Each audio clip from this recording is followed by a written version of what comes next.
Kingdom kids, come on, the adventure's about to start. CC, it's story time.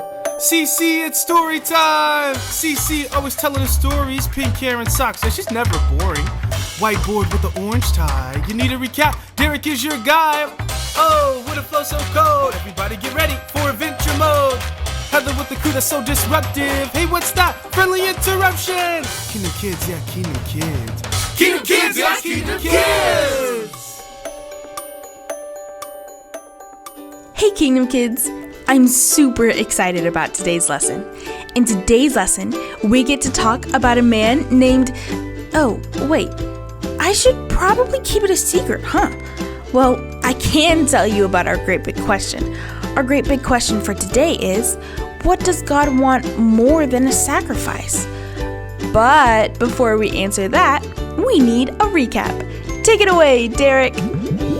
A man lived with two wives, Hannah and Peninnah. Peninnah would make fun of Hannah for not having children. Every year, Hannah would go to the tabernacle to give sacrifices to God and ask God to give her a son. She promised she would dedicate the boy to God and give the child to him. After some time, she gave birth to Samuel. She returned to the temple and left Samuel with the priest Eli. Eli's two sons were sinning against God. However, as Samuel grew, he obeyed God and Samuel found favor with God. One night, Samuel heard a voice call to him while he was sleeping. He thought the voice was Eli, but it was actually God. Eli told Samuel how to respond, and Samuel answered God by saying, "Speak, Lord, your servant is listening." God told Samuel that he was going to judge Eli and his sons for their sins. Samuel grew with God, and all of the people of Israel knew that Samuel was God's prophet or a messenger of God. Anyways, that's the story. Back to you, Cece.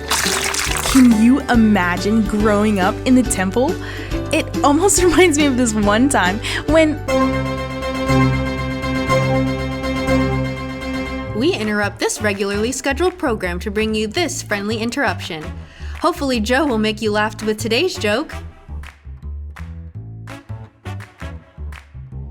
Hey, Kingdom kids! Got a joke for you! Here we go. What side of the turkey has the most feathers?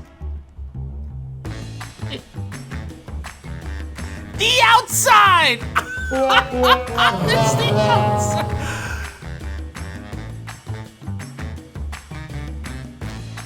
Do you know what?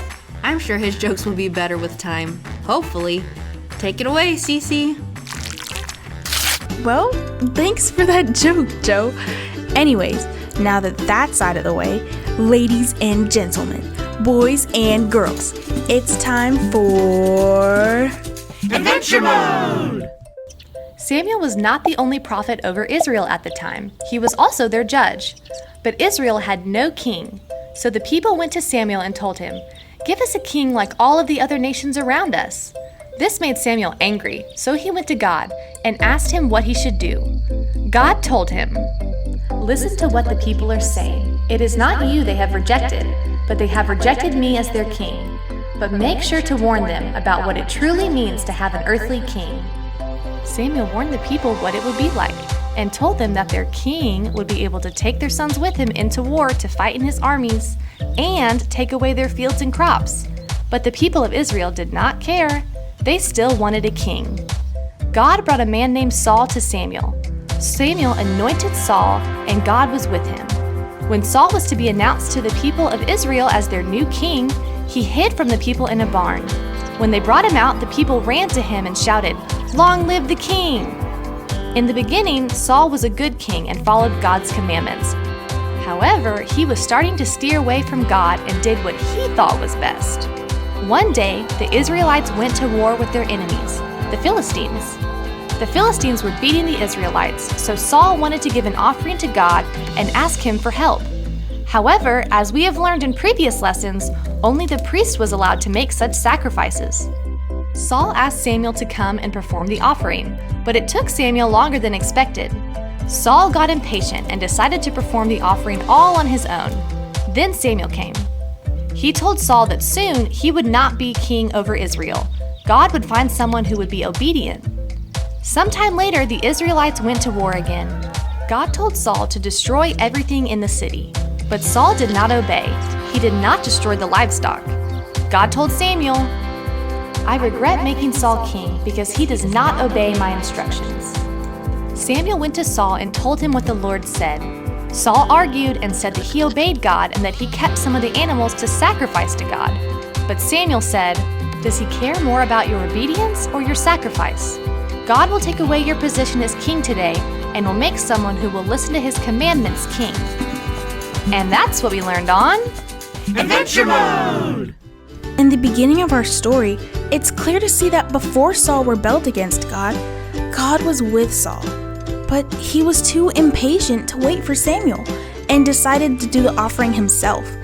That's when Samuel told him that God would much rather have his obedience than sacrifice. And when Saul made the mistake of not listening to God's instructions again, God told him that he would take away his crown and give it to someone who would listen to him, someone who valued God's instructions over his own selfish intent. So the answer to our great big question, what does God want more than sacrifice? God wants obedience. Well, that's all this time. I'll see you next time, Kingdom Kids. Bye!